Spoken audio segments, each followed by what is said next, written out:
Welcome to Indiana Sports Beat Radio. So, for the thousands in attendance and the millions watching around the world,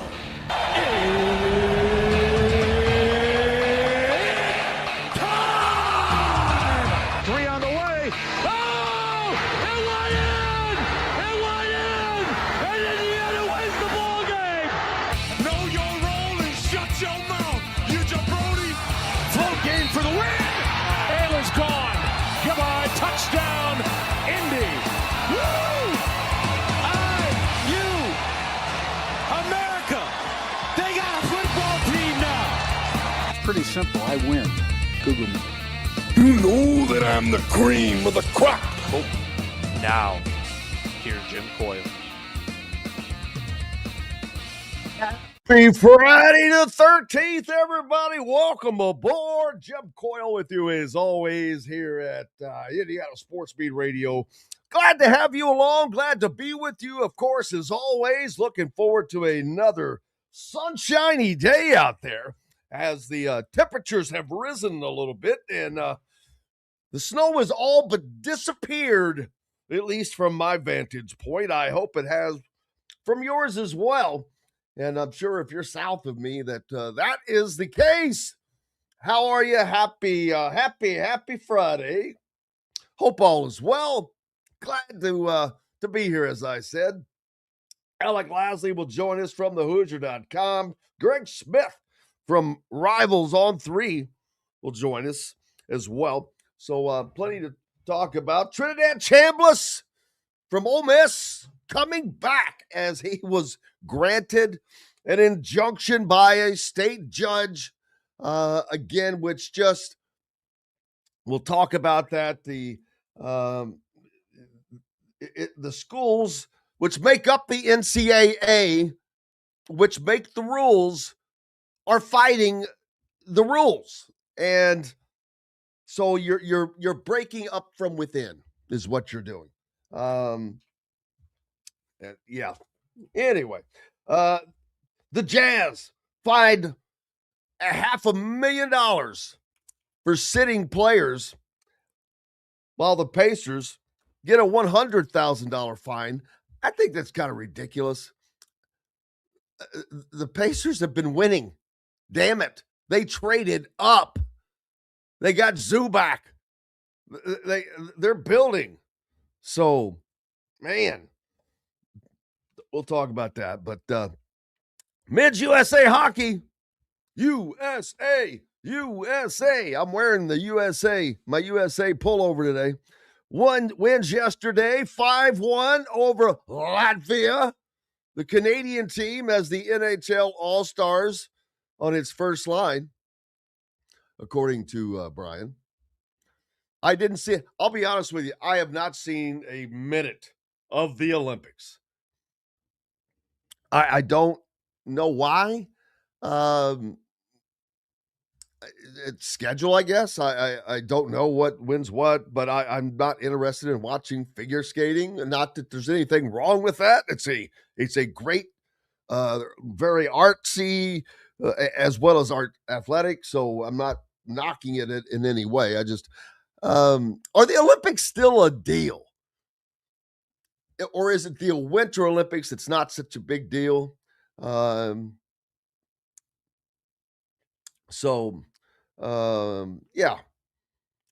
we'll see. We'll talk about that. But how's everything else going? Are you ready for the weekend?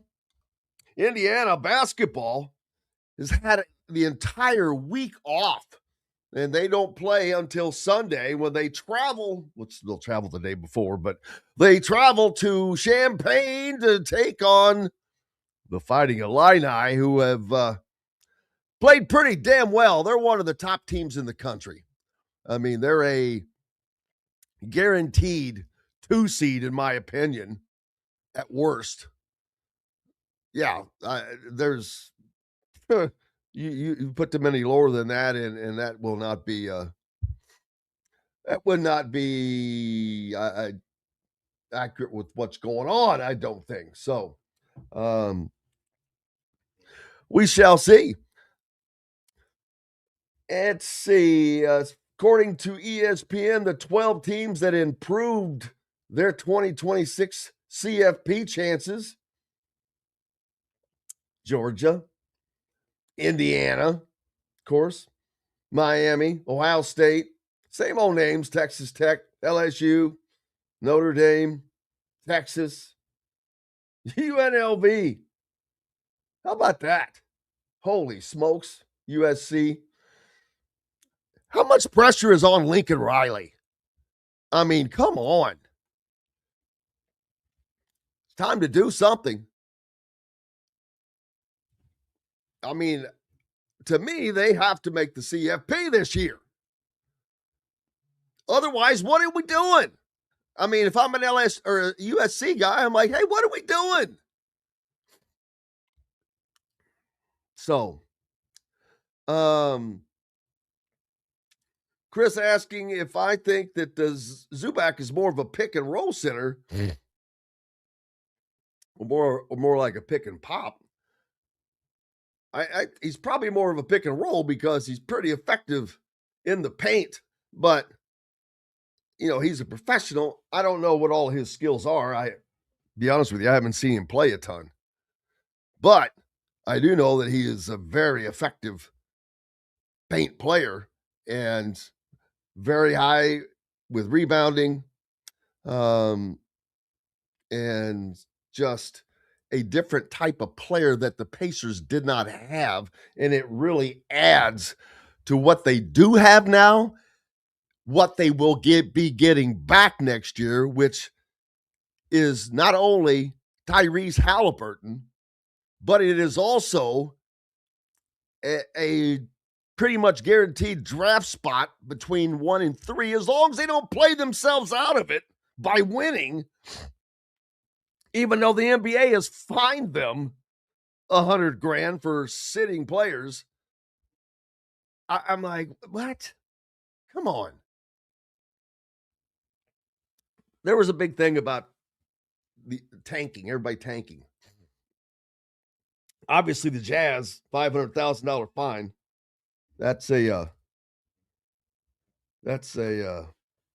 probably more of a proven case. How about Miami of Ohio? They are the last unbeaten team in college basketball. Arizona went down to Kansas earlier in the week. Travis Steele and his Miami University squad. Oh, and I forget, before I go forward, congratulations to Bryant Haynes, Indiana's defensive coordinator, your Broyles Award winner. So Indiana football captures all of the National Coach of the Year awards. The Heisman, Offensive Player of the Year, basically, and Fernando Mendoza, NFL's probable number 1 draft pick, and the top assistant in college football. But we already knew that. I mean, there was no other choice. If they had gone any other way, that would have been just crap. But congratulations to Bryant Haynes. Well-deserved.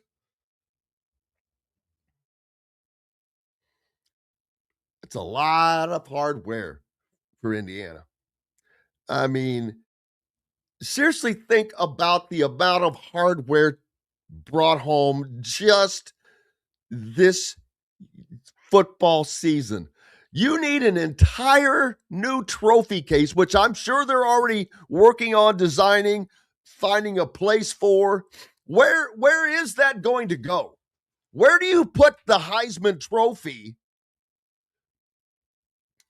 when you don't really have an area that you want it to be seen? This is something you want to be viewed. Where do you put that? I mean, I'm surprised they haven't done something. I don't know. Have they brought that out during a game? If they did, I missed it. There you go, football school. thoughts to ponder? Well, you can ponder while we take a break. Alec Lasley is going to join me next. Appreciate you being with us. And don't forget, get your piece of history with the exclusive Indiana football from Nikco Sports. That's Nikco sports.com, NikcoSports.com. You can pick that ball up. Pretty cool, man. Back with more right after these messages. Indiana football accomplished what no other team ever has. Big Ten, Rose Bowl, Peach Bowl, and CFP national champions. The Hoosiers have etched their name into the history books as the first 16-0 team in the modern era. A limited edition of only 5,000 commemorative national championship footballs has been released. 3 full panels embossed and stamped with every championship logo and fully licensed. Get your piece of history today at NikcoSports.com. That's NikcoSports.com. Andy Moore Honda Bloomington has the deals for you, like great savings on the remaining 2025 Hondas. First-time buyers get more than expected. The Honda Civic and HR-V are the most popular vehicles for first-time buyers in the U.S. Andy Moore Honda Bloomington also has a quality selection of pre-certified used vehicles. And check out the selection of Andy Moore Honda Bloomington's 2026 models, like the Honda Passport, Honda CR-V Hybrid, Honda Ridgeline, and more. ISB Radio with Jim Coyle is brought to you exclusively on The Zone by Andy Moore Honda of Bloomington, Bloomington's #1 Honda dealer. If you're looking for a new home in the Indianapolis area, you need Cheryl Sizemore from Brick and Ivy Realty. Cheryl Sizemore has over 2 decades of experience, and that could be the difference in getting the home you want in today's tough housing market. Reach out to Cheryl at CherylSizemore@gmail.com or 317-701-0838. That's 317-701-0838. Let Cheryl Sizemore sell or find your new home today. Zach Browning here to tell you about an offer you simply can't pass up. If you're looking for the best coverage of Indiana football and basketball, which includes recruiting, weekly chats, podcasts, as well as access to the best national team out there, then look no further than thehoosier.com. The best part, it's just $1 for the first week. Oh, and did I mention that you get a full year of access to The Athletic when you sign up? You can't beat the coverage, and you can't beat the deal. So head over to thehoosier.com today and sign up for just $1. It'll be the best decision you ever made. Bored, Bloomington? Dave & Buster's can fix that. Eat and drink your way through our all-new menu. Play half-price games every Sunday through Thursday. Watch all your team's wins on a 40-foot screen and 30 HD TVs. And level all up with the high-flying human crane that puts you in the game. Private game suites, our exclusive arena, and more. Only at Dave & Buster's on 731 South College Mall Road. Welcome back, Indiana Sports Beat Radio on this Friday. And that means a visit from Alec Lasley with thehoosier.com on 3. How are you? Doing well, Jim. How are you doing? Are you nervous? It's Friday the 13th. No, I don't get into that kind of stuff. Sorry, I didn't even put 2 and 2 together until you just said that. I see. I love that. Yeah, that's like me and my birthday. I generally ignore it. I appreciate all the well wishes, but I try to ignore it and generally do a good job of forgetting about it until you get slapped in the face with it. And thanks to everyone for the birthday wishes. I do appreciate that very much. Alec Lasley from thehoosier.com with us. And first thing, Miami of Ohio, baby. They are living large as the last unbeaten team in college basketball. And even for a mid-major, it's tough, man. Getting through a season, I don't care if it's high school, whatever, unfettered, unbeaten, that's tough.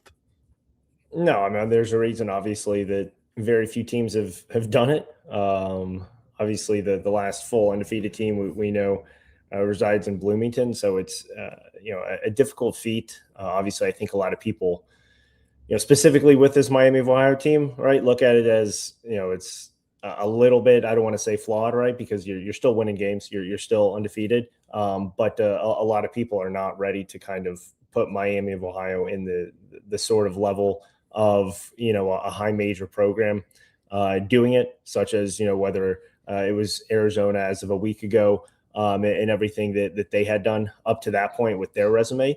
So, Travis Steele's done a phenomenal job getting that team to where they're at.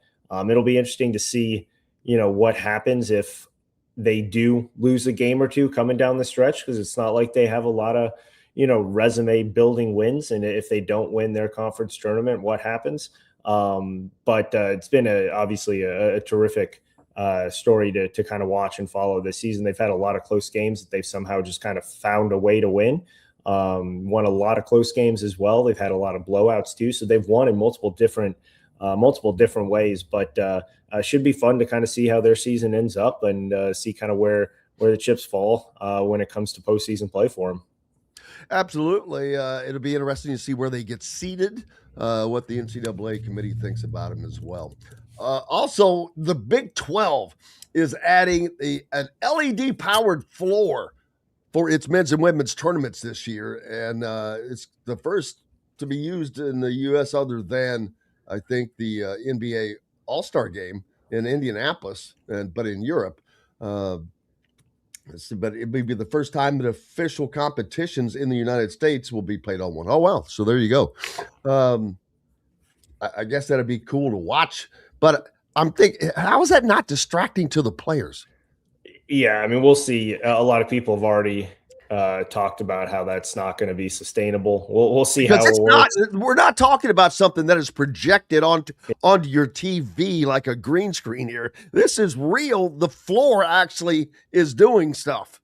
Yeah, and we'll see how it works. I don't think this is going to be anything that happens. I think, right, the closest thing to any sort of LED type floor that we've had in college, which is still not an LED floor, seems to be kind of what they do at Kentucky in between timeouts, kind of the light show that they have inside Rupp Arena during every dead ball timeout.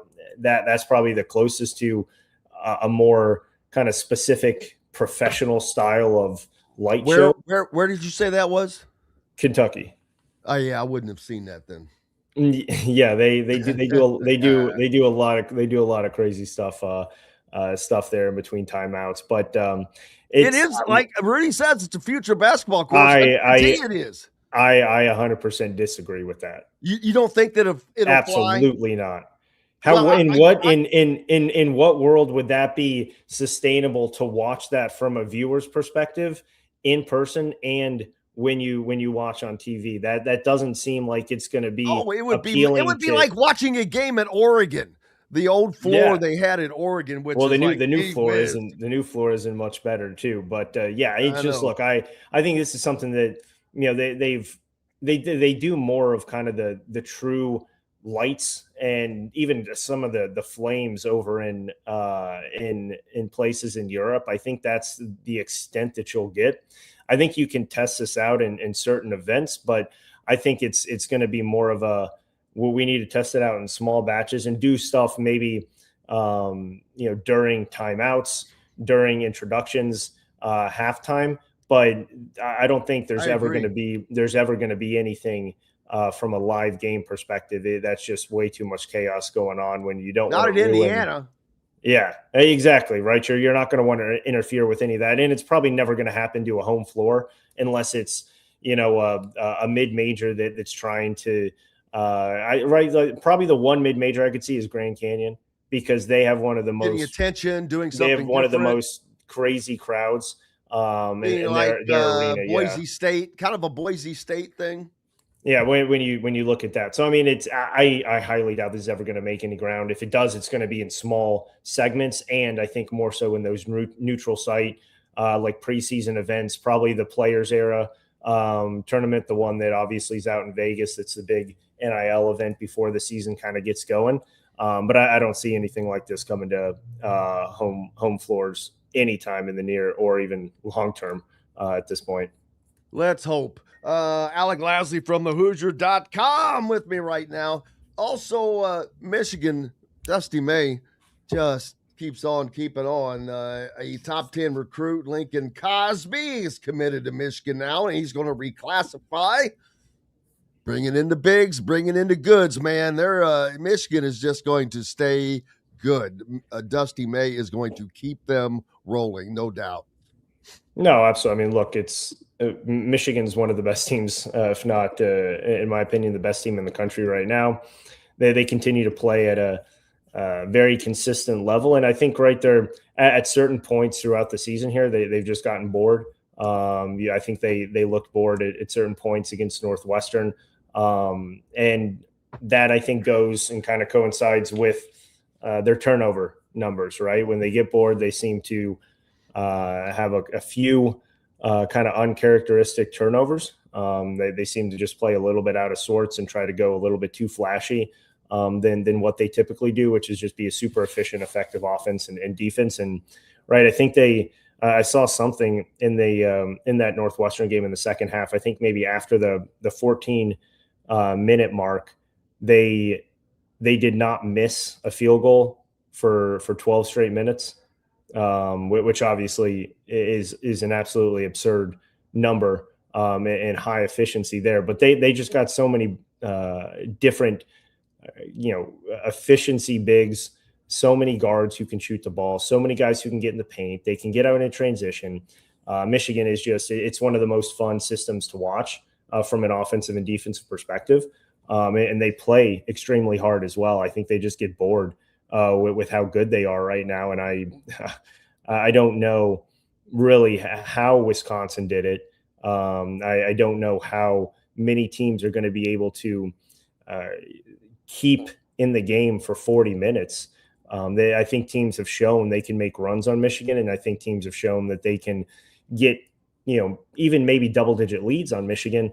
But when Michigan's firing on all cylinders, which they do for probably about 35 minutes a game, it is extremely difficult to slow them down, let alone stop them on either end of the floor. And it's extremely fun to watch from just a basketball fan perspective. Obviously, when you're playing them, not very fun, and not an easy task for any team to kind of slow them down once you get into postseason play, because they just have way too many options on both sides of the ball to either get stops or to score on the other end.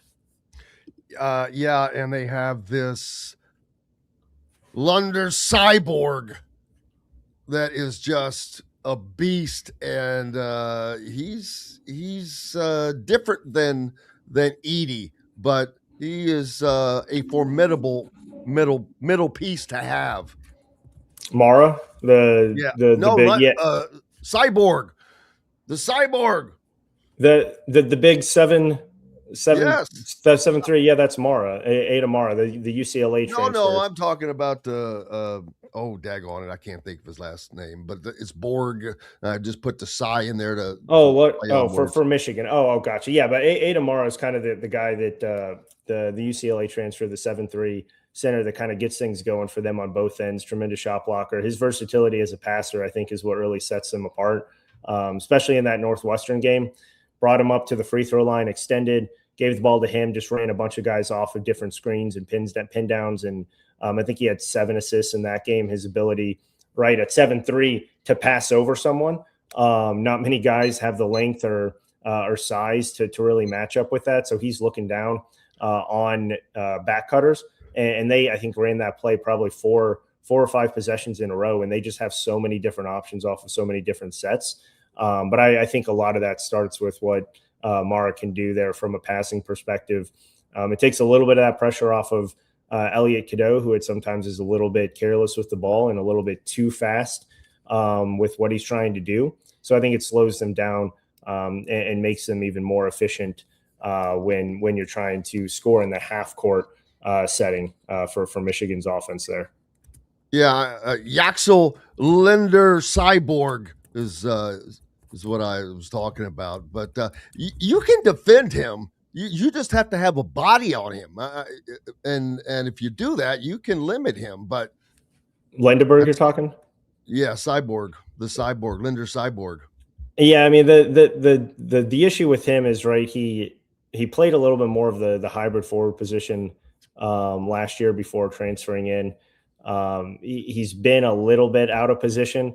All right, at UAB, he could just play kind of any one of those specific Those specific forward positions now about kind of stuck out on the 3-point line a little bit too much. I think that's kind of been the one issue with his role this year is it seems to be a little bit more perimeter oriented, and sometimes he settles for the 3 a little bit too much. So his 3-point percentages drop. But yeah, when he's firing on all cylinders, which he has for most of the year, dealt with some injuries early parts of the season. He's one of the better threes from a versatility standpoint, and I think defensively is where he's really way more effective with his ability to play both on the post with his length and athleticism there. Also out on guards on the perimeter, ability to slow them down. He had numerous big time blocks and steals in the second half against Northwestern there. And, I mean, Northwestern, right? They did all they could, but they were already shorthanded. They don't have size on the perimeter. They don't have length. They don't have athleticism in the backcourt there. So it was a really difficult task, but what he was able to do really changing the game from a defensive perspective and kind of flip the court there and get out in transition was tremendous. And I think defensively is where he's way more effective.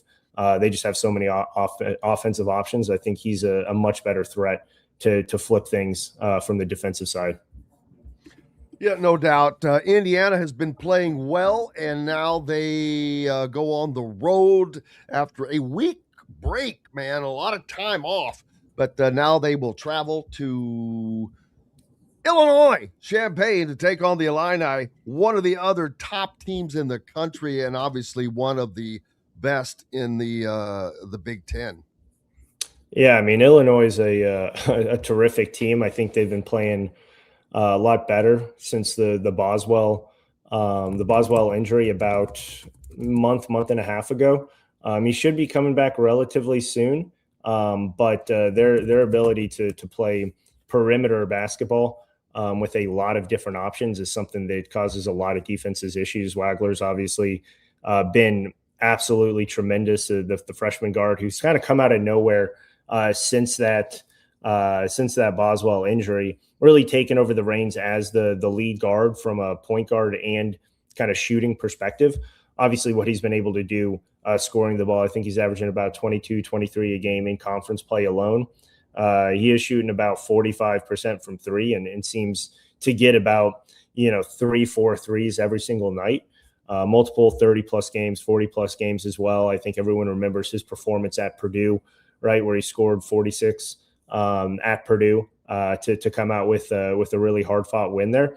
But now Illinois has lost 2 in a row, both in overtime, both really close one-possession games to Michigan State and Wisconsin, a team that lacks true depth. They've had some injury issues in addition to the Boswell injury that we'll see if they kind of still last year going into the kind of last 2.5 weeks of regular season play. But they have size, they have athleticism. I think the one thing they kind of lack is consistent playmaking from anyone outside of Wagler. It just doesn't seem to be consistent enough off the dribble. He's kind of forced to do a lot. Their bigs are forced to do a lot from a passing perspective as well, and from a screening perspective. But they move the ball. They're super long, super big on the perimeter, and I think that's one thing that is going to cause Indiana a few issues. Is the true size that they have. They're not overly quick, which is something that obviously Indiana struggled with, but they are physical, and so Indiana is going to have to be ready. It can't be something like that Minnesota game where they were just out tough the entire second half, or the second half of the Michigan State game where they were out tough. They've done a much better job, granted, in the last 6 games here of being physical and being able to take punches and throw them back throughout the majority of the game. But Illinois is going to bring a much different level of physical play that I don't think Indiana's really been tested with so far this season, just because they don't have – they're more of a rugged athlete than they are true athletic perimeter players, which is what they've been able to see multiple times. But these are rugged, physical, big, strong, older players too. So it'll be interesting to see how Indiana responds. Obviously, a critical 2-game road stretch coming up here with Illinois and Purdue to kind of swing things even more in their favor after the last 3 weeks of play. Yeah, and another thing about Illinois is, man, do they have a lot of weapons to bring at you. And like Nick Dord had come on a little bit for Indiana, Keaton Wagler, the freshman, has just really erupted for Illinois, and they already had a lot of weapons and a different array of talent as well. They've got guys that can shoot the ball. They've got bigs, and obviously they've got good guards. So Brad Underwood doing another fantastic job rebuilding that team year over year over year. And they're the team that it's going to be fun to watch them in the tournament. No, absolutely. They're a team that, no one wants to face. Once they're healthy, I think the question is, how does Boswell kind of fit back in with Wagler's ability over the last month? I think that's going to be the biggest question mark, and could really decide not only what Illinois is able to do in postseason play, but really how their offense is run. The assumption is he should be back, right? So we'll see kind of where things really match up in terms of timing, but yeah, it's going to be interesting. Specifically, that's one thing that I think could change things nationally, not just for Illinois, because if he's able to be inserted back into that lineup and really kind of pick up without anything left off from when he was off the floor, because he was averaging about 15 and 4, 15 and 5 a game at the lead guard spot there, and Wagler was playing a lot more off the ball. I think that's going to be either a huge asset to Illinois or something that's really going to hold them back, because he's not a great off-the-ball player, Boswell, that is. And so he's going to have the ball in his hands. He's shooting a lot better from three than he has over the course of the majority of his career. But he's a guy who has to have the ball in his hands, get downhill. Again, a physical guard, can do a lot off of the dribble. But I think that's one thing that I'm very, very interested to see how they fit him back in when he gets back, and kind of what those first couple games look like with him back in the lineup, because that could elevate this Illinois team to, I think one of the top 3 teams in the country, or keep them kind of in that Elite 8, Sweet 16 range, because they just don't have the depth right now. And that's the main question is how Boswell fits back in. Alec Lasley from thehoosier.com with me right now, and we've got more to talk about. We'll talk about the tournament, the Big Ten tournament, all of that stuff coming up, other conferences. And while I'm thinking about it, I've talked about some footballs for Indiana. Big Game has got the game balls that were actually used in the CFP. These are real footballs. This was exactly football that was used in the game. It's smell that leather. It's pretty cool, but it's got the Adidas logo on this with the CFP and the IU embossed on the ball. So pretty cool stuff. Just go to BigGameUSA.com. More coming up with Alec Lasley right after these messages. The ISC Sports Network is your home for sports content across the Hoosier State. Find us live on TV and streaming, or archived on our website and our app. The ISC is your one-stop shop for the content you want to see, including high school sports, college sports, and other great events throughout the year. Subscribe to our streaming service and get access to it all. ISC. Local lives here. If you're looking for a new home in the Indianapolis area, you need Cheryl Sizemore from Brick and Ivy Realty. Cheryl Sizemore has over 2 decades of experience, and that could be the difference in getting the home you want in today's tough housing market. Reach out to Cheryl at CherylSizemore@gmail.com or 317-701-0838. That's 317-701-0838. Let Cheryl Sizemore sell or find your new home today. Andy Moore Honda Bloomington has the deals for you, like great savings on the remaining 2025 Hondas. First-time buyers get more than expected. The Honda Civic and HR-V are the most popular vehicles for first-time buyers in the U.S. Andy Moore Honda Bloomington also has a quality selection of pre-certified used vehicles. And check out the selection of Andy Moore Honda Bloomington's 2026 models, like the Honda Passport, Honda CR-V Hybrid, Honda Ridgeline, and more. ISB Radio with Jim Coyle is brought to you exclusively on The Zone by Andy Moore Honda of Bloomington, Bloomington's #1 Honda dealer. Dave & Buster's Bloomington is the place to eat, drink, play, and watch. Enjoy half-price games every Sunday through Thursday, a new menu to dig into, and next-level upgrades like private game suites, the high-flying human crane that puts you in the game, our exclusive arena, and more. Only at Dave & Buster's Bloomington, 731 South College Mall Road. Welcome back, Indiana Sports Beat Radio on this Friday, the 13th. Happy to be with you. Glad to have you along. Jim Coyle, joined by Alec Lasley from thehoosier.com. And we've got, it's still a ways off for the tournament, the Big Ten tournament. But we're getting into the final, we're on the downhill slide of conference play, Alec. And Indiana has played pretty damn well. I mean, they won 5 out of their last 6, but they have a very tough stretch coming up. Game Sunday at Illinois. Then they'll travel to West Lafayette to take on Purdue, who is coming off of a big victory in Lincoln over Nebraska. I think Indiana, I said this yesterday, Alec, I see them just having to play par golf. I keep using the same analogy over and over, but just par out, man. You beat the teams you're supposed to beat. You're going to lose who you're supposed to lose to. If you can get an upset along the way, I don't know that does anything for them really other than keeps them as a 10 seed in the NCAA tournament. If the last game of the year against Ohio State, that is going to be interesting because Ohio State is going to be fighting for its tournament life. Yeah, no, absolutely. And then just real quickly on Illinois, just since we were just talking about Boswell, Pete Thamel from ESPN is reporting that he's going to be a game time decision on Sunday. So he could be making his return against Indiana. So that's obviously critical. Who was that?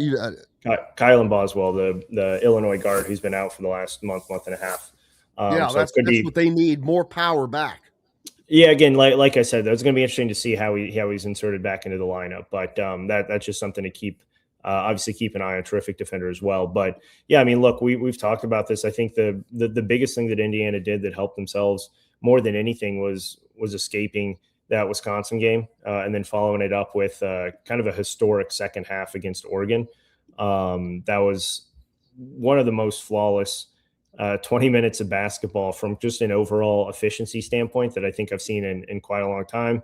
It was the first time since 2015 that Indiana shot 80% in a half, first or second.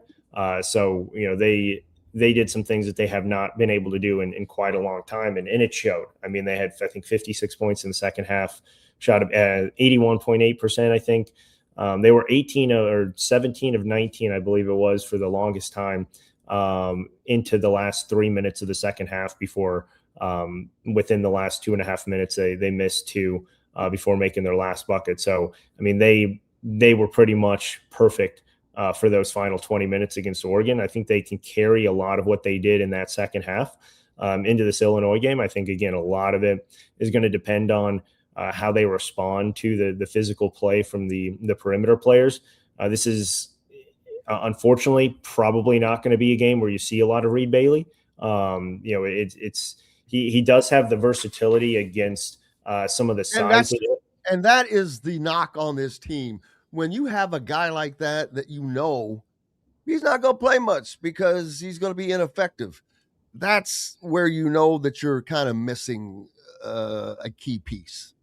Yeah, no, absolutely. I mean, he brings a lot of good things from a floor spacing perspective, but also with the play that Sam Alexis has had over the last 2 games, but more specifically the last kind of 3 weeks has really proven to take this team offensively to a level that it really hasn't been all season. And I think that goes hand in hand with how overall this team has played over the last 6 games. But his physicality is going to be needed. He's someone who cannot pick up 2 quick fouls.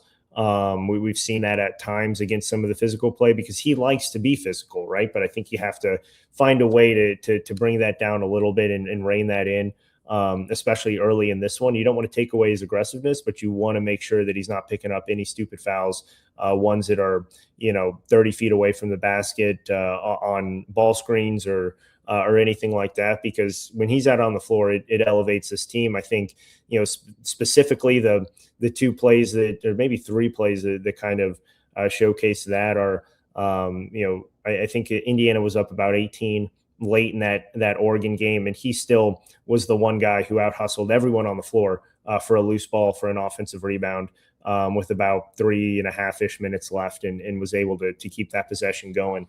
And then him and Connor Enright just continue to, I think, bring the necessary energy from start to finish when this team is, in a little bit of a lull, or a little bit slow to start in first or second halves, or even kind of midway through games. They always find a way to elevate this team. But I think that's going to be critical here for these next 2 weeks. We've talked about it. It's going to be tough to win at Purdue and at Illinois. I think if you can get one, that, obviously I think right now Indiana's firmly in the field. But if you get one, there's no question about kind of where your standing is. I don't think Indiana's really going to be able to do a lot with their seeding, regardless of what they do. The next, I think you're looking around a 10 seed for the most part, which I think is much better for them than probably sliding up to that 9 seed. Yeah, I said the same thing, because when you're there, you got to play number 1 in your second game. So I'm like, you're better off being a 10 seed. And in my opinion, I think there's a huge difference between playing one of the 4 1 seeds and one of the 4 2 seeds in that second round. I think the top 4 teams, I think, clearly kind of have separated themselves. Not to say that the 2 seeds are not going to be able to make runs in the tournament, but I think there's just a clear separation between like a Michigan and an Illinois, for instance, because we haven't really seen what a healthy Illinois looks like. So it's going to be interesting there. Obviously, you can't drop either one of those 2 games to Northwestern or Minnesota. But outside of that, I think, right, you play kind of par golf, and you go in feeling pretty good. But I think the biggest thing was making sure that they stay 2-0 at home on that 2-game homestand last week with Wisconsin and Oregon. Well, if they par out, that would leave them with 19 wins, and this is including what would be losing to Michigan State at home. If they're able to knock them off, well, that changes things a little bit and gets them to 20 wins. And if they were to beat Ohio State, that would be dangerous for them, because I think that might bump them up to that 9 seed that you don't want to be at. But if they just do what we think that they're probably going to do, then I think they're going to wind up a 10 seed. I'm looking forward to the Big Ten tournament. How much damn fun is that going to be? Michigan, Illinois, Purdue, Nebraska. I mean, that's just the big boys. There's going to be upsets, but that should be a fantastic tournament, as is the Big 12. I mean, these 2 conferences are, wow, they're both loaded this year. No, absolutely. And kind of going back to your comment there, right? I think they absolutely can. I was including, when I say par golf, right? I think you win the 3 games at home, you lose the 3 games on the road. So that includes that Michigan State win. I think, in my opinion, Michigan State is not a scary team. They've been way too inconsistent, even from half to half over the last 2.5, 3 weeks, pretty much ever since they played Indiana the first time. The last about 6 games just have not been consistent enough. So I include that in kind of that par golf there, from win the games that you're supposed to theoretically at home, and then drop those 3 games on the road, which I still think you can pull out one of those road games and you kind of circle that Ohio State game at the end of the year. But I mean, yeah, the Big Ten, I think this is, when we talk about, chances that the Big Ten finally has to kind of end the drought of winning a title, I think, I don't want to say, right, this is kind of the year for them to do it, but I think what they need to start doing is getting multiple teams back to the Elite Eight, right? You remember the, probably the 5, 6, 7 years ago, right? Maybe even 4 years ago, 5 years ago, when the ACC was getting, would struggle in the regular season, get teams in at the 7 seeds, the 8 seeds, the 9 seeds, but they would always end up with 4 teams in the Elite 8. That's when you start looking at true depth in a conference, legitimate depth, right? And you can say the teams just got hot at the right time, but I think when you look at true legitimate depth of teams that can win it all, the Big Ten clearly has that this year, but they need to start showcasing that in tournament play. And that doesn't mean that they necessarily have to win this year, but they have to start over the next 2 years, right? Getting these teams back to the Elite 8, back to the Final Four, where they have 2 teams, where they have 4 teams, where they have, 6, 7 teams in the Sweet 16. Because for the most part, the Big Ten does a phenomenal job on day 1 and day 2, right, of winning their first round games for the most part, but they can never get past that second round. And that's where I think the style of play has really hurt them in the past. This year, right, you get a lot of different new styles. Even last year, right, you had a lot of new style of play with some new coaches in there. I think you're going to start seeing that change. But this is the year where they have to get those top end teams into the Elite 8, or else it's going to be the same thing where the Big Ten just can't get it done when it matters most, because it doesn't matter if you have 6 teams ranked inside the top 15. Doesn't do you anything if you're not getting to the Elite 8 and the Final Four, and then obviously getting to a national championship game. It's hard to win a national title.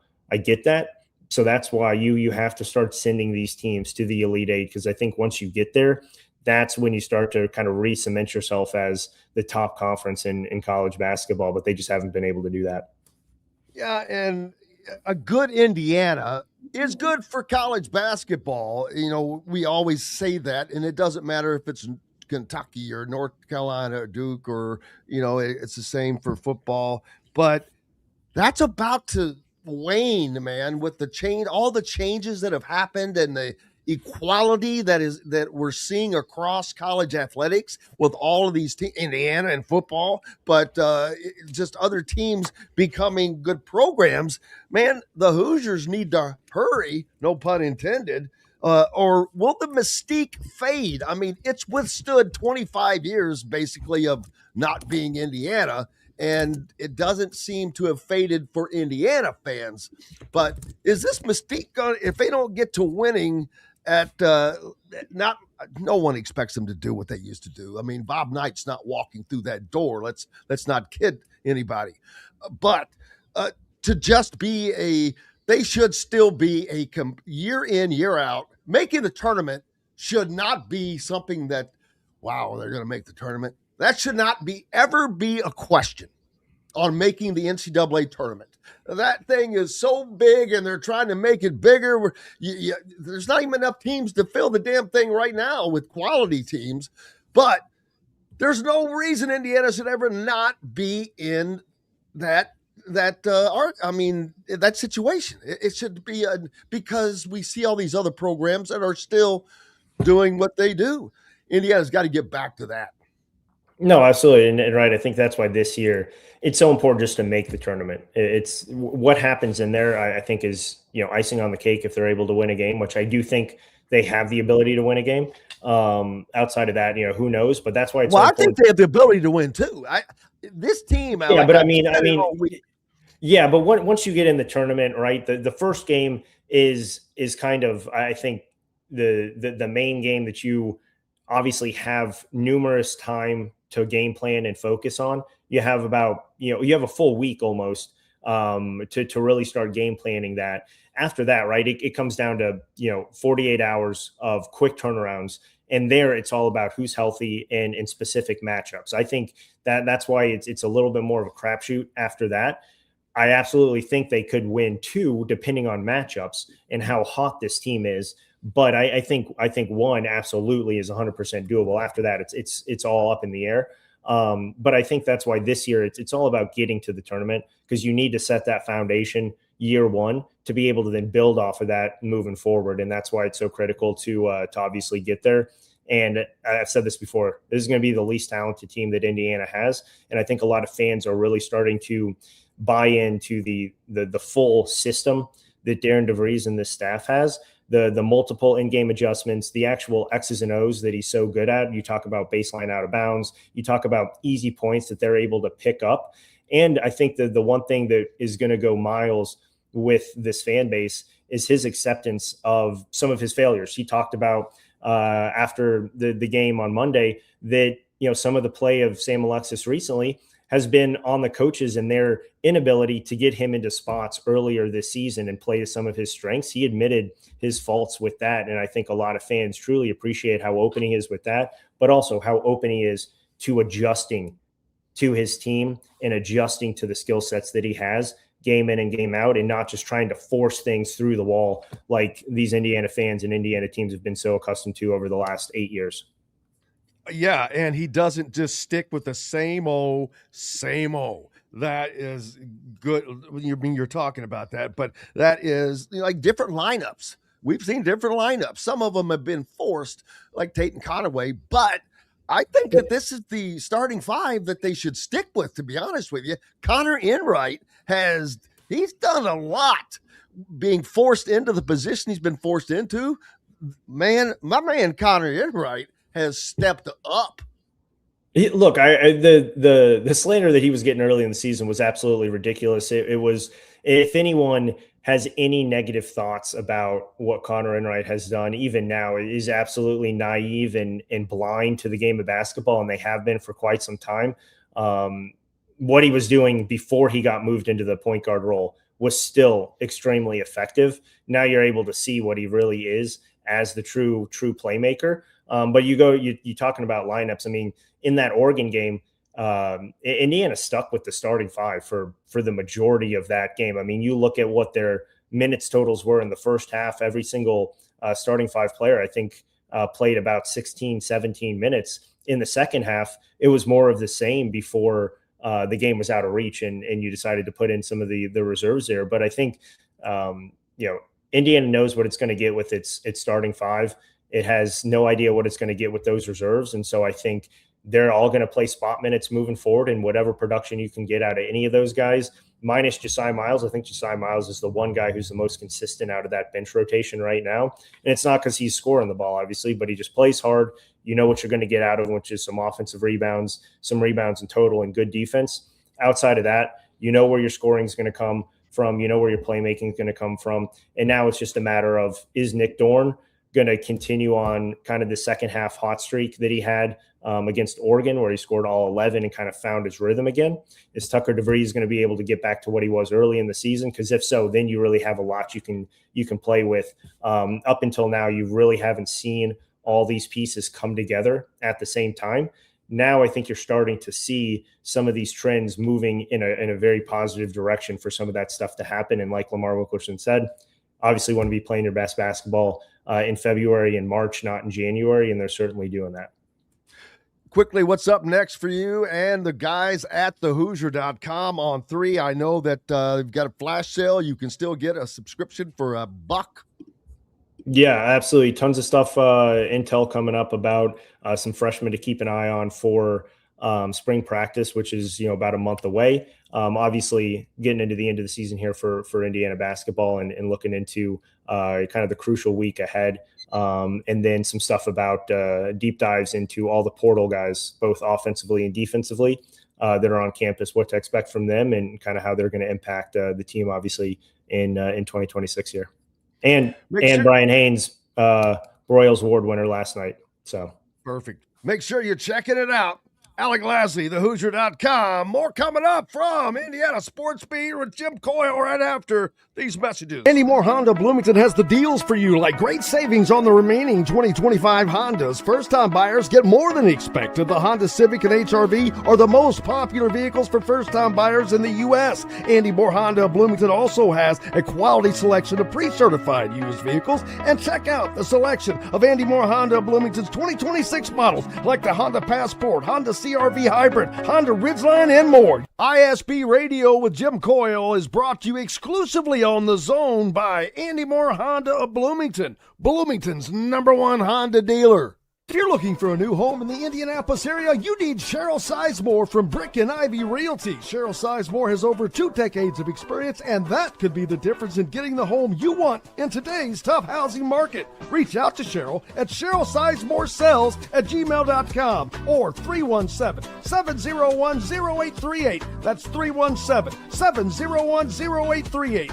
Let Cheryl Sizemore sell or find your new home today. Zach Browning here to tell you about an offer you simply can't pass up. If you're looking for the best coverage of Indiana football and basketball, which includes recruiting, weekly chats, podcasts, as well as access to the best national team out there, then look no further than thehoosier.com. The best part, it's just $1 for the first week. Oh, and did I mention that you get a full year of access to The Athletic when you sign up? You can't beat the coverage, and you can't beat the deal. So head over to thehoosier.com today and sign up for just $1. It'll be the best decision you ever made. Bored, Bloomington? Dave and Buster's can fix that. Eat and drink your way through our all-new menu. Play half-price games every Sunday through Thursday. Watch all your team's wins on a 40-foot screen and 30 HD TVs. And level all up with the high-flying human crane that puts you in the game. Private game suites, our exclusive arena, and more. Only at Dave & Buster's on 731 South College Mall Road. Welcome back, Indiana Sports Beat Radio on this Friday the 13th. And Greg Smith joins us from Rivals on 3. Happy Friday the 13th, Greg. Hey, happy Friday the 13th. I just realized that it was Friday the 13th. And so it's funny. It's my birthday a couple of days ago on the 11th, and then Valentine's Day comes up right after that. So those are the two things that I'm locked in on. Greg, well, I'll give you one more thing to lock in on. My birthday is right between those two. Oh, nice. Happy birthday. Happy birthday to you, sir. Thank you very much. Yeah, I was laughing. I was talking to my dad last night. He's 86, 7. His birthday is, there are 4 birthdays in my immediate family within a freaking week. My dad's is on January 7th, brother's is on the 9th, sister's is on the 13th, and her daughter is on the 15th. And boy, my dad, he doesn't, his mind is, he's 87, whatever. But he called me yesterday for my birthday. I was surprised as hell. He's like, "What day is your birthday on?" I said, "Well, it's in February." He goes, "Yeah, I know that." I go, "Well, it's today." He goes, "I thought it was." So I gave him big props. He didn't have to. He didn't have all those other birthdays to remind him, but pretty cool and happy birthday. But great to have you. It's been a minute. How's everything going, first of all? Oh, very well, very well. We're starting to get into camp season, so getting out on the road a little bit here. For me, being based in a cold weather state of Nebraska, I've got to, go south to see some camps as of right now. But pretty soon this weather will fully break, and I'll be able to hit some camps here in the region. But staying busy with that, even though it is the dead period, there's always something going on, Oh, absolutely. And camp's coming up. For Indiana, their recruiting is kind of done, I would imagine, for the upcoming following season with 3 recruits coming in. I don't think they can take any more youth, to be honest with you, Greg, and everything else is going to have to be filled from the portal, in my opinion. Yeah, they're kind of they'll look at a small class. I think the big name, I guess, for in 27 is still Manchin Sales, the 5-star that we've talked about several times here on this show, that made his cut down to 4, and Indiana did make that cut. I see them as they have been building this team, continuing to build this thing through the portal, be selective with some of those kids is now the big thing from my perspective that's happening with Indiana recruiting overall is they're now able to be very selective at kind of some higher end kids right coming out of high school. And so that has been really interesting to see, especially those in-state kids. They're getting a lot of interest from those kids. They had a lot of guys out for their championship parade celebration deal that they had over there at the stadium. And so they're in a good spot there to continue both doing what they've done in the way that they've built the team and then start to cherry pick some of those guys from high school that they really feel are good players. Yeah, I was at that celebration at the stadium, and freezing, right? Damn, that was cold, man. Wow, yeah, it looked like it. I'm telling you, that's the coldest I've been in a long time because I was forced to stand outside for a while, and I'm like, I didn't like it. I'm not gonna lie. Yeah, the recruiting is going great, as you said. They've got guys that are coming to them, as a matter of fact, I think, because they've seen what can be done. Munson Sales, an interesting piece because that would be the first 5-star in Indiana's history, and I only mention that because we made such a big deal on the fact that what Indiana accomplished last season was done without that level of incoming talent. So it's amazing. Personally, if I'm Munson Sales and I'm looking at, Omar Cooper Jr. and oh man, there's another one that I'm blanking on, but came from Lawrence North, Davion Chandler, I think. It's like, well, how do you not? You've got Josh Hoover that's going to, well, I guess he would miss him. No. Yeah. You know what's going to be there. You've seen it. You know the type of offense. You know how they covet those receivers. So I would think that, boy, it would, in state, you could be the first. Boy, there's a lot that's pulling at him there, I would think. There is a lot that's pulling there, but it's tough because all of the things that you laid out are very true, and then some. I think that if you really boil it down, the work that this staff does with bigger body wide receivers, and he is that, even though he's faster than your typical big body receiver, and that's what makes him a 5-star, is that he's both big and fast. And so they've done great work with those guys, and so you can easily see how he would just plug into that offense and kind of the types of things that he'd be able to do. The problem that Indiana is running up into here is that this is a kid that lives in the state of Indiana, goes to high school there, but he is from Alabama.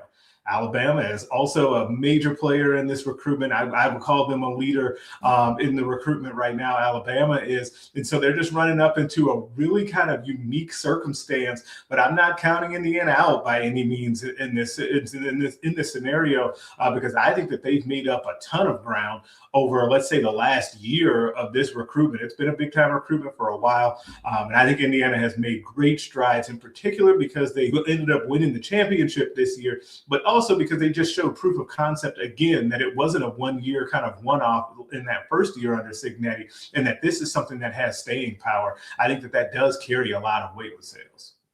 Yeah, and I have nothing. I love Kalen DeBoer, and I have nothing but respect for him and his offensive acumen. He is one of the best. And he's got Ryan Grubb down there. So, hey, man, that's a lot of power right there, granted.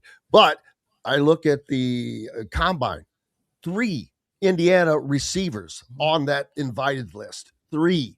Alabama, I don't know how many wide receivers they're sending to the combine, but I know that Ty Simpson is going, but I haven't seen a lot from, the wideouts and things like that. So again, I'm like, wow, not only is there going to be openings and availability, hey, look what they're doing in that regard. But yeah, it's Alabama still, I just don't see them as being the offensive juggernaut that I think Indiana is going to maintain being. Yeah, it's different, right? Like we had to all kind of recalibrate what we think. In Alabama, right or wrong, has become kind of the linchpin of this, a kind of recalibration of who we think is just automatically going to be good. Do we just think that Alabama's going to keep this thing rolling? That's the thing that I'm saying right there. It's that SEC bias. Like I said, it's become an interesting kind of thing, in particular with them, especially now that Nick Saban's not there anymore. Like, do you? And this is something that is crazy to kind of consider, but it is the reality of the situation. Would you put more faith in Kirk Signetti continuing to do what he's shown that he can do at Indiana? Or do you say, hey, I think Kalen DeBoer is going to be able to kind of reclaim some semblance of, and it's not going to be the same. That's why I say some semblance, like some semblance of what Nick Saban had down in Alabama. I don't know. Like, I don't know which of those. And I think that's unfair. Right now, I would go. That's so unfair. It is. It's a tough, to say, hey, you got to go be the greatest coach of all time. Like, we're measuring plus, you to it's that. not the same. Right. I don't care what anybody says. I mean, I know that most people won't say it. I'll say it. You know what the hell was going on back then during that time, not just at Alabama, but throughout the SEC.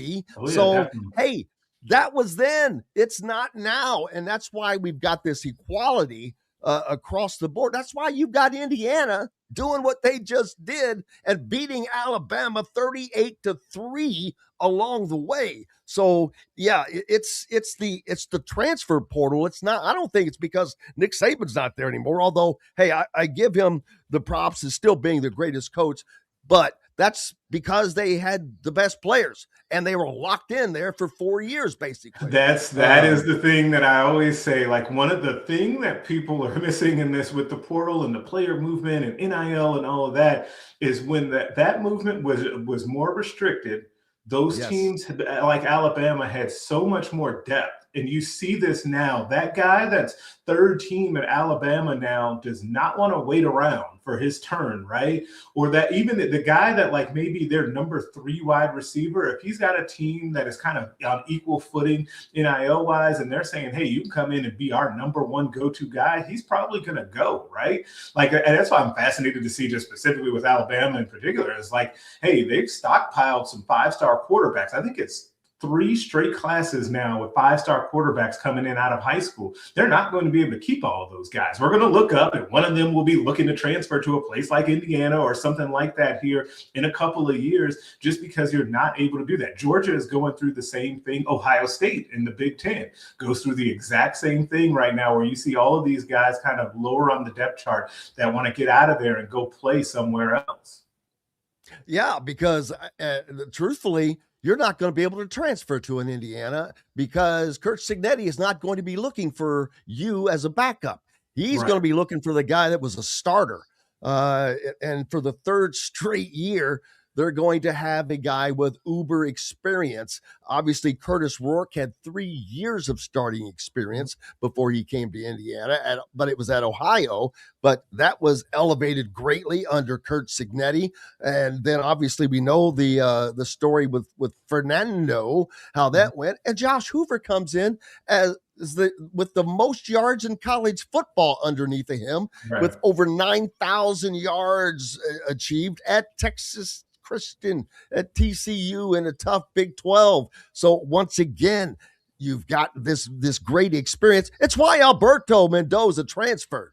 Right. It's the exact thing we were just talking about, right? That's exactly what we were talking about, is that you end up in this situation, especially where Indiana is, well, now they have like total proof of concept when it comes to quarterback development, right? Like, that's why they were then able to go basically select which quarterback they wanted in the transfer portal, and Josh Hoover. That was their guy that they had circled. They were able to go and get him because they've got that proof of concept, not just with the Heisman that Mendoza won, but also Curtis Rourke before and what he did before him, right? And so, yeah, they could be in the same situation next year. We'll see if they end up having, one of these guys that they already have on campus kind of step up, because that'll happen eventually. Eventually, they'll want a guy that they've been developing, but it's going to have to be the right guy.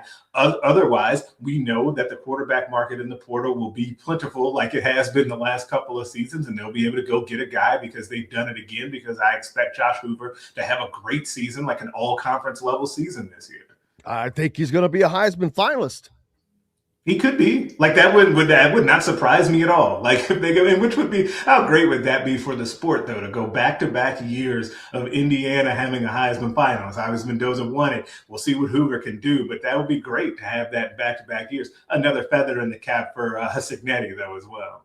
Yeah, because it would show that, for one thing, the Indiana bias is being eroded, because I look back when Tevin Coleman was a running back for Indiana, man, he was great. Was the baddest man in the land, awesome. And had 2,000 yards rushing, Greg. I mean, that's something that had been accomplished less than 20 times in the history of college football, and he did not get an invite to New York to the Heisman ceremony, while 2 Ohio State players did. I found that to just be crazy. And but it's still not changed. Like we were just talking about with Alabama, this SEC mystique is still hanging there. It's hanging, but it's dropping. I know you've noticed this. there's been more discussion. People and I feel like I tweet about this like once a week. It's on purpose that we've got to come to the with grips and the realization that the college football right now runs through the Big Ten. The Big Ten is the best conference in college football, top to bottom. And we're starting to see more discussion about that. It's still not all the way there. I think it'll be there when people realize that it's actually difficult to play some of these kind of the teams that people think of are middle of the pack or lower tier in the Big Ten. Man, those are tough venues to go through. And you've seen coaches that come into this league admit that. Iowa. They had 4 losses this past season. I've talked about this a lot. Mm-hmm. They lost to 4 ranked teams by a total of 15 points. All of them big, except for Iowa State, which they lost that game by 1. Rivalry game. Yeah, which was a ranked team at the time anyway. Yeah. And they were not given any, they didn't get a look for, they were better than teams that were in the CFP, in my opinion. We saw what they did to Vanderbilt, who people wanted in there. And we saw what the SEC did in the postseason. They got destroyed. Their only wins were against each other. And this is the 3rd season in a row the Big Ten has won a natty, as you pointed out. But it's not just that. It's the rise of other teams like Indiana that has risen up. But Iowa is tough as nails. Washington is not easy. Plus 9 games next year. The SEC gets to play 9 conference games instead of having the way it used to be. So we're going to see this week.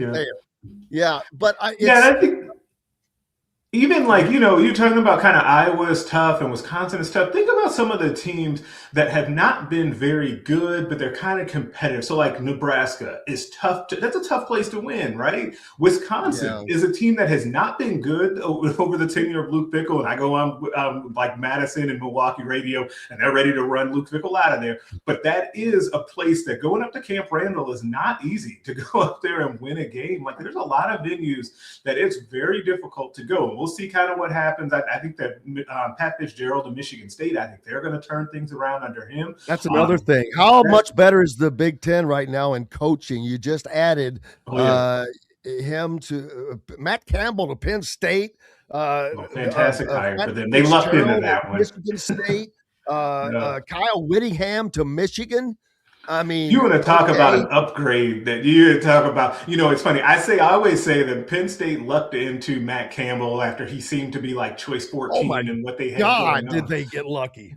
But it's a weird situation what happened at Michigan, but I don't think you're going to find anyone outside of, maybe the Moore family that thinks that Michigan did not upgrade at head coach and in that staff overall. He's going to be very good, I think, up there at Michigan because the brand of football that they played at Utah fits perfectly in the Big Ten and it fits perfectly at Michigan. They've just kind of got to adjust their recruiting a little bit because they have access to a higher level of kid and a different region in the Midwest. But those same tougher kids that they found out west are the types of kids that they're going to find in the Midwest. So I think that they're going to do very well in Michigan.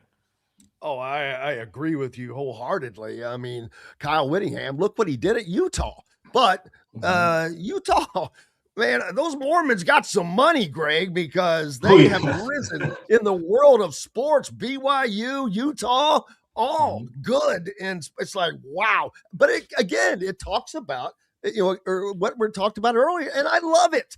I mean, college football has never been better than it has been the last 2 years. I mean, once they get control of this free market, free agency, the yearly free agency.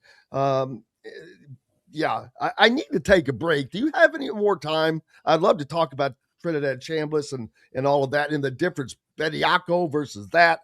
The challenges of the NCAA, but if you don't, I understand. No, I actually have to run to another thing, so I apologize, man. Well, we appreciate you, brother. It's great to see you. Hey, you too, man. I'm glad to be on. We'll do this again soon. Absolutely. Greg Smith from Rivals on 3. Make sure you have gone and got yourself a subscription to thehoosier.com where you can capture all of that and much more. We've got lots more coming up on this Friday the 13th, and we're back with it right after these messages. The ISC Sports Network is your home for sports content across the Hoosier State. Find us live on TV and streaming or archived on our website and our app. The ISC is your one-stop shop for the content you want to see, including high school sports, college sports, and other great events throughout the year. Subscribe to our streaming service and get access to it all. ISC, local lives here.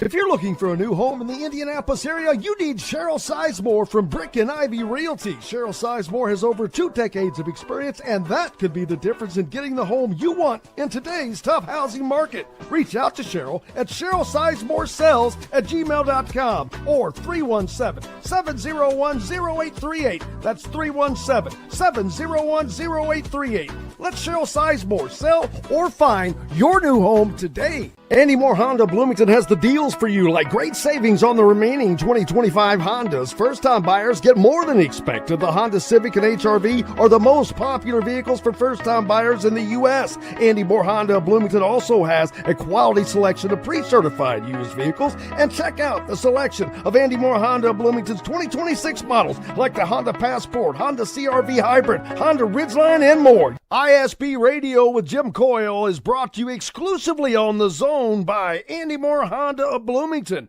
Bloomington's #1 Honda dealer. Dave & Buster's Bloomington is the place to eat, drink, play, and watch. Enjoy half-price games every Sunday through Thursday, a new menu to dig into, and next-level upgrades like private game suites, the high-flying human crane that puts you in the game, our exclusive arena, and more. Only at Dave & Buster's Bloomington, 731 South College Mall Road. Welcome back, Indiana Sports Beat Radio with Jim Coyle on this Friday the 13th. Happy to have you along. Happy to be here. Hope your week went well. It's over, baby. It's over. You get to head into the weekend. Is it still a good-looking weekend? I haven't seen, but I remember previously it may be looking like rain, but the snow has all but gone. The frozen tundra has, you can see the ground again. But yeah, boy, we're going to have, and then someone mentioned, is this weekend the spring forward weekend? Really? I thought that was in March, but that would be shocking if it's this soon. But I always welcome it. But it's sure, boy, it messes with the body, my body clock way more now than it ever used to. It usually takes a lot more to get adjusted to the other one, the fall back, which is great. But boy, man, more daylight. I'm all for it, all about it. Spring, get it going. Golf, just outdoor activities, just getting outside, getting that vitamin D.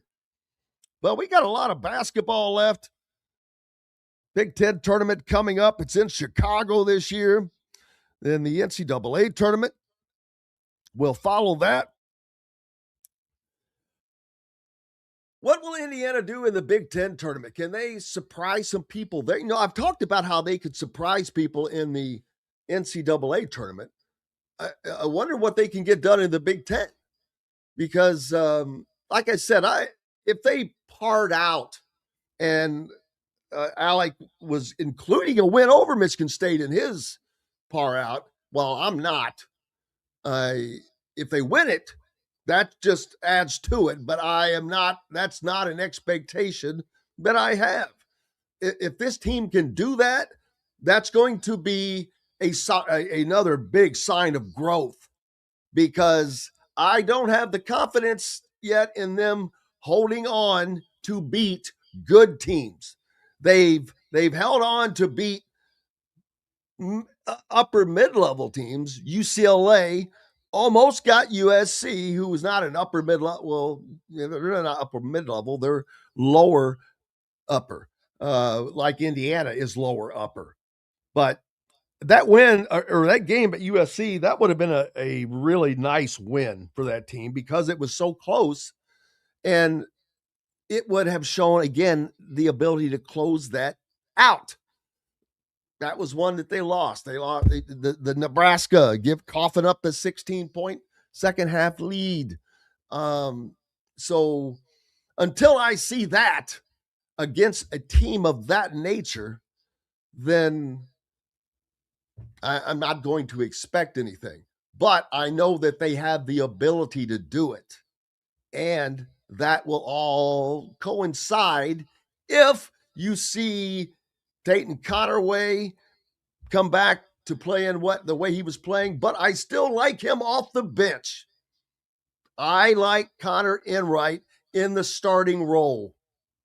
I just think he brings a little more calmness to that position, and they've done pretty well with him in that slot at the point. We've seen the emergence of Sam Alexis, and you heard Alec talking about Darren DeVries acknowledging, hey, man, we weren't getting him into the right spots early on because he's lighting it up right now. 8 of 8 in his last game, 23 of 24 in his last 2 games. And we're not talking about layups here. So, wow, that's huge. If they can get Nick Dorn back to playing the way he was playing, because you've seen the reemergence of Tucker DeVries to a degree. If he could keep that going and they get Nick Dorn, they're going to be a dangerous team. That's an if. Because that's formidable.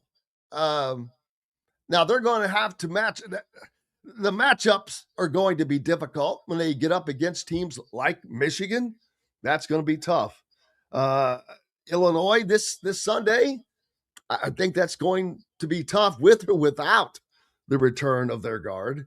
They have gotten just such great play, and you've seen Keaton Wagner come on, the freshman. So they are they're a team that you're going to have to watch out for in March. They're going to be a dangerous Big Ten team, I think. I think you're going to have to watch out for Nebraska. I think and obviously Michigan is going to be the best of the bunch. Outside of that, Michigan State, Purdue, I put them in the same class. I'm forgetting somebody that's up there, but Iowa's going to be okay. They're a team that might be able to knock somebody off as well because they play very well. They play very, very sound, smart ball. And speaking of sound, Indiana just does not turn the ball over. I mean, that's another thing with Connor Enright being pushed into the position he's been pushed into to handle the ball way more than he was expected to because of Dayton Connerway going out. But he doesn't turn the ball over.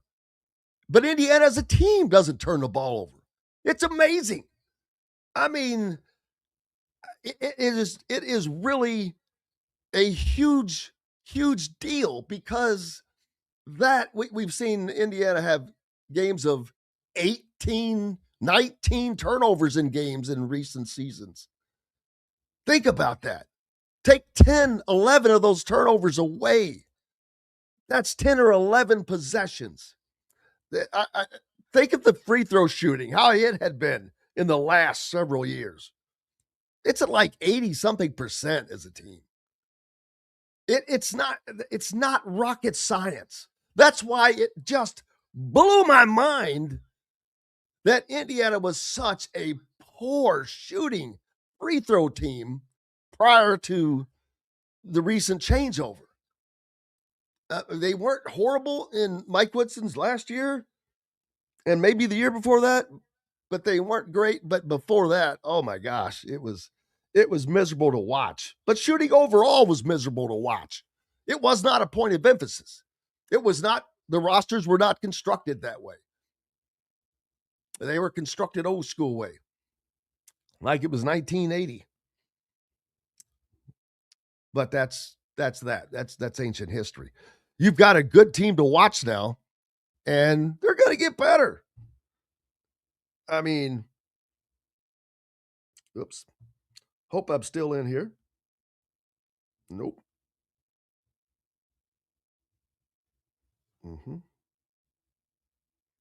Well, I hope I'm still going on. And let's see. There we go. Sorry about that. Hope I'm still going on here. Let me get myself removed from that deal there. But yeah, sorry about that little mishap. But yeah, getting back to the tournament, huge for this program because it's a start. And I know it is not where Indiana should be, but it doesn't matter. The reality is, it is where they are. They've made the tournament 2 times in the last 9 years, almost a decade. So making it is a big deal, especially with the team they have. They don't have a great team. They've got a gritty team. They've got a gritty team that is made up of winners, guys that have all won before. And so I think that's carrying over. Lamar Wilkerson has been absolutely, golly, insane. All-American. 2 40-point games. I think the last person to do that for Indiana, or the only other person to do that for Indiana, I still think it's the greatest player to ever play for Indiana. Not Lamar Wilkerson, of course. But yeah, I mean, he's doing things that haven't been done. And it's fun to watch. It's fun for Indiana fans to watch. Do I expect him to go to West Lafayette and upset Purdue? No. But they are built to beat Purdue. They match up with Purdue. That's why they were able to beat them in Bloomington. Now, Braden Smith, Fletcher Lawyer, they're good. You cannot ignore that, and I'm not going to say otherwise because it's not true. Fletcher Lawyer is a great shooter. If he's on, he's dangerous. Braden Smith, he's a great distributor. He's also dangerous, but he can be defended. Both of them can be defended. And then they don't have a true centerpiece. They don't have somebody that can dominate in the paint either. And Indiana was able to create enough havoc for them. Was it Fluff? Is the one guy they bring in, but Trey Kaufman-Renn and the Purdue fans thought he was going to be, I don't know, I guess Trace Jackson Davis, but he's not that. And that's that, and the fact that their guards can be defended with athletic guards is a reason why they're just simply not going to be a national contender. I only see 3 teams. It's not just them. I don't see Michigan State as a national contender. I'm trying to think of anybody else, but it's Illinois, it's Michigan, and Nebraska that I think have a chance to win the national championship from the Big Ten. But hey, that's why they play the games, right? Exactly. But I just, Michigan is just, man, it's going to be fun. And hey, I hope the Big Ten does get it done one way or the other. What? How cool would that be to hang that mantle up in the year that the 3rd year in a row of winning a football national championship, doing it with an undefeated season, and then to have one of the Big Ten basketball teams take home the national crown? That would give Tony Petitti a big old chest pump. He'd be puffing up his chest with that. No change to the tournament, please. We'll see how that goes. But it was ironic to see the Big Ten go from there are 18 teams in the Big Ten, and originally, once that happened, they went to 15. We're going to make it to the Big Ten tournament, which I think it should have been that way. I think it should still be that way, because if you're in the bottom 3, you really, really stink. I mean, you're not good. You suck, to quote Caddyshack. But they want them to play, and I get that side of it. You're a conference member. And so it's your last opportunity. So you might as well get a chance to get beat up on by somebody else, or whatever the case is. But and I get that though. I really do. It's for basketball. If it's for football, I'd say no. It's too much of a risk for injury and all of that. And that brings up to mind, should they continue with conference championships in football? But that's something we'll talk about as we move forward. Glad to have you along today. Hope everything is going toot sweet. We've got more to do. We're back with it and more right after these messages. Dave & Buster's Bloomington is the place to eat, drink, play, and watch. Enjoy half-price games Sunday through Thursday, plus a new menu and next-level upgrades like private game suites and the high-flying human crane. Only at Dave & Buster's Bloomington on South College Mall Road. Zach Browning here to tell you about an offer you simply can't pass up. If you're looking for the best coverage of Indiana football and basketball, which includes recruiting, weekly chats, podcasts, as well as access to the best national team out there, then look no further than thehoosier.com. The best part, it's just $1 for the first week. Oh, and did I mention that you get a full year of access to The Athletic when you sign up?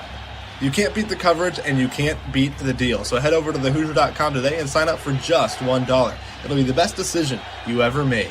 You're looking for a new home in the Indianapolis area? You need Cheryl Sizemore from Brick and Ivy Realty. Cheryl Sizemore has over 2 decades of experience, and that could be the difference in getting the home you want in today's tough housing market. Reach out to Cheryl at CherylSizemoreSells@gmail.com or 317-701-0838. That's 317-701-0838. Let Cheryl Sizemore sell or find your new home today. Andy Moore Honda Bloomington has the deals for you, like great savings on the remaining 2025 Hondas. First-time buyers get more than expected. The Honda Civic and HR-V are the most popular vehicles for first-time buyers in the U.S. Andy Moore Honda Bloomington also has a quality selection of pre-certified used vehicles. And check out the selection of Andy Moore Honda Bloomington's 2026 models, like the Honda Passport, Honda CR-V Hybrid, Honda Ridgeline, and more. ISB Radio with Jim Coyle is brought to you exclusively on The Zone by Andy Moore Honda of Bloomington, Bloomington's #1 Honda dealer. Bored, Bloomington? Dave & Buster's can fix that. Eat and drink your way through our new menu. Play half-price games every Sunday through Thursday. Watch your teams on the big screen and level it all up with the high-flying human crane. Private game suites and more, only at 731 South College Mall Road. Welcome back, Indiana Sports Beat Radio on this Friday the 13th. A little spooky day. I hope you're doing well and everything is having a good day for you. Hope I'm not having any more technical difficulties, but I was talking about basketball and how much it's easier to let those teams in than, say, the rest. But we'll see how things change. Hopefully they can stay the same. And I mentioned the college football championships. Do they keep the college football championship? I mean, the conference championship. After playing, especially with the new dates, it might make it easier, but you play and this year it's odd because not only are they sending out more dates that it's going to last longer, you have all this extra time in between games. After you only have one bye coming up this season. Just a freak thing of the calendar, I think. But it creates even more time that you're going to have to sit around. And is that good, bad, there, other? But it's like, Why? Why all this blank space? You're going to play a 12-game schedule in 13 weeks because there's only one bye. Then you go directly to the conference championship. You're going to play 13 games in 14 weeks. And if you are a CFP entrant and you get a bye, you won't play from, say, December 9th until January the 1st. So you're going to have that big lull. Then you play. Then you have another 2 weeks off. Then you play. Then you have another 2 weeks off. Then you play. So you're going to play 13 games in 14 weeks and then 3 more games in like 2 months, in 8 weeks. It's just nuts. Now, there's a rest factor, but there's also, it didn't affect Indiana this year. So that was not an issue. I don't know. I just don't. I'd rather see it just continue and be over. Why are we waiting until January 25th? And I know part of it is fighting, not wanting to battle the NFL, which I understand because that's a losing battle. That is not something that you ever want to do. And I think that's the reason why they moved it that extra week that you're going to have next year is because of an NFL game. But the conference championships, they're historic. Not really. I mean, they haven't been around that long. They were created in the last couple of decades as moneymakers. But as the conference grew, you need a championship to actually prove who's the champion of the conference. Because with this many teams now, you have so many ties, an opportunity for ties, and then these weird tie breakers of which you're breaking a tie against a team you didn't play against. I don't like that. There are so many times you can't, game by game is not the way to view things. And I just think the conference championships are important enough to stay, but when they grow this to more teams in the CFP, that's when I think they're really going to have to wonder about keeping the conference championships. And the Big Ten, I think, wants to create play-in games with, say, which would have given teams like USC or Iowa an opportunity to make the CFP this year. And I like that, especially if it is against non-conference teams. Boy, would that be fun. I mean, yeah, I dig that. But there's no need for 24 teams. I don't understand what Tony Petitti is doing with that. There are not 24 teams that can dream about winning a national championship. I mean, I'm going to give, just because of what Miami has accomplished this past year, what Notre Dame did last year, and Notre Dame's another issue. That's bull crap. But I'll talk about that in a minute. But you have to consider any team that's in the top 10 a threat. Miami was not expected. They were in the weak ACC, but they beat, or ACC, did I say that right? But they beat the best, not the best, but they beat Ole Miss of the SEC. Then they beat what many people still thought was the best of the Big Ten, Ohio State. And then I saw somebody put out a tweet. I'm not going to name him. During the national championship game, watching these two teams, I think it's something like I'm of I can see why I see that Ohio State was the best team this season. And I'm like, what? How in the freaking hell do you say that when the two teams that you're watching both beat Ohio State? Beat them. How the freak do you make that statement? You cannot look at a different game and compare it because everything's different. Different things happen. Turnovers, injuries. You just cannot compare those kinds of games.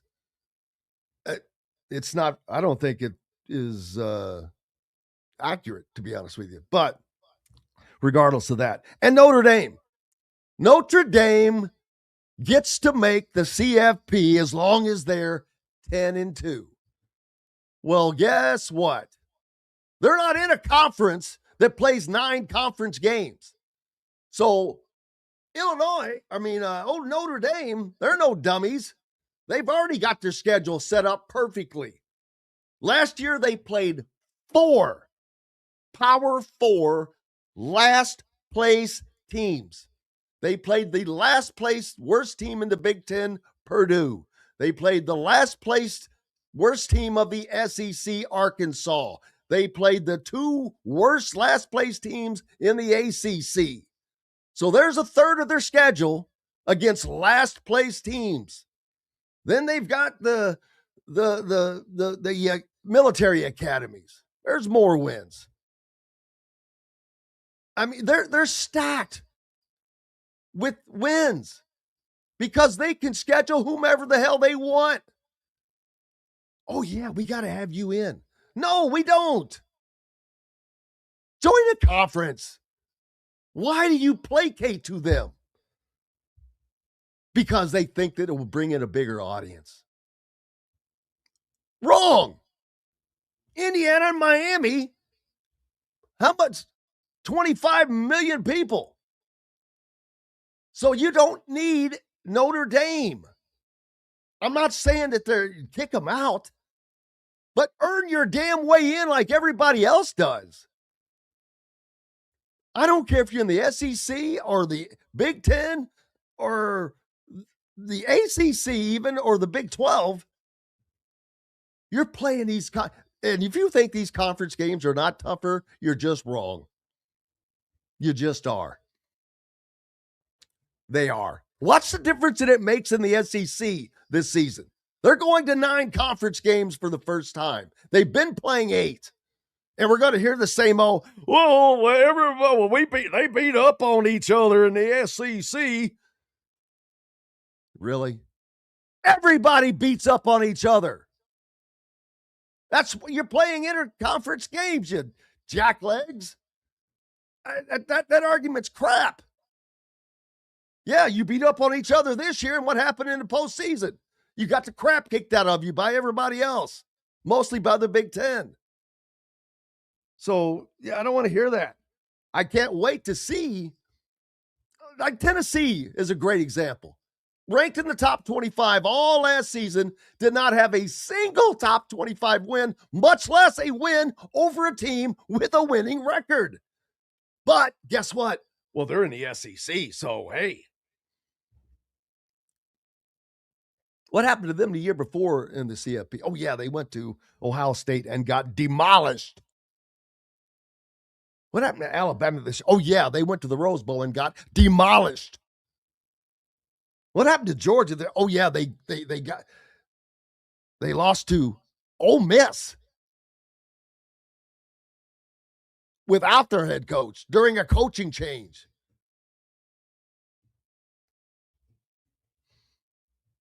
The SEC, what a myth. It's going to be interesting to see how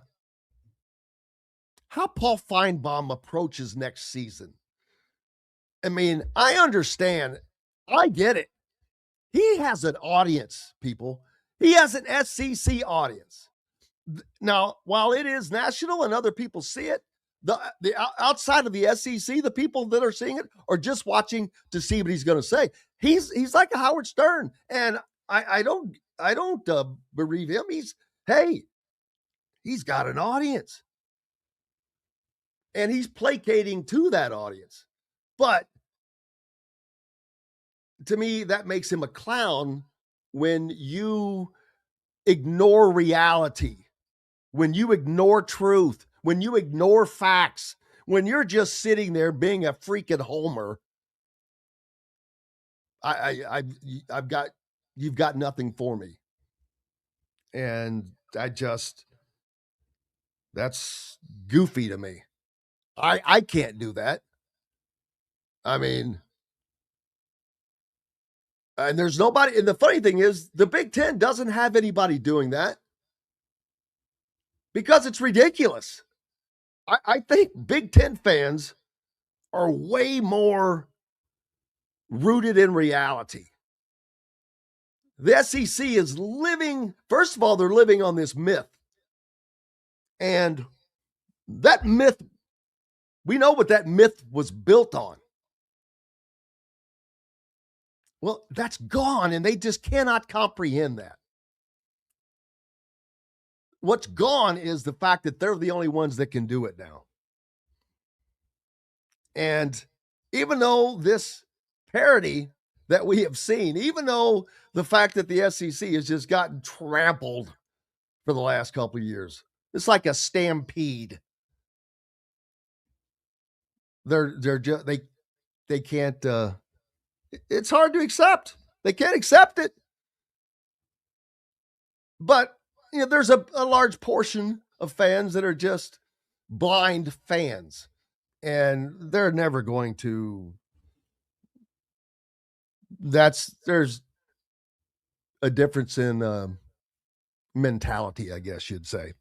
When you're just ate up and you wear the glasses, and there's thousands of those people, which is fine. Who cares? It's great. I think it's great that we have this battle back and forth now. I love it. But it's a lot more fun to see the Big Ten on the top side. I would certainly like to see more Big Ten teams pull their big boy pants up. Iowa did a great job. I still would have put them in the CFP over a couple of teams. You can call me biased. I don't care. I know how good they were. And I know that they're not built on a myth. And they beat Vanderbilt easily. The team that Diego Pavia said, oh, hell, the Big Ten, yeah. Man, you probably just got to score 7 points to beat Iowa. I saw that video played over the score that I think Iowa put up 37 or something on them. Man, another fun day, fun week. Thank you guys so much. Thanks to Alec Lasley. Thanks to Greg Smith. Most importantly, each and every one of you, go out and have yourselves a great weekend. Until Monday, I'm Jim Coyle. I will see you on the radio. Thanks for listening to Indiana Sports Beat Radio. Be sure to subscribe to our YouTube page for more clips and team coverage of Indiana basketball, football, and more. You can also find full episodes and tons of other content on thehoosier.com. We'll see you next time for another edition of Indiana Sports Beat Radio.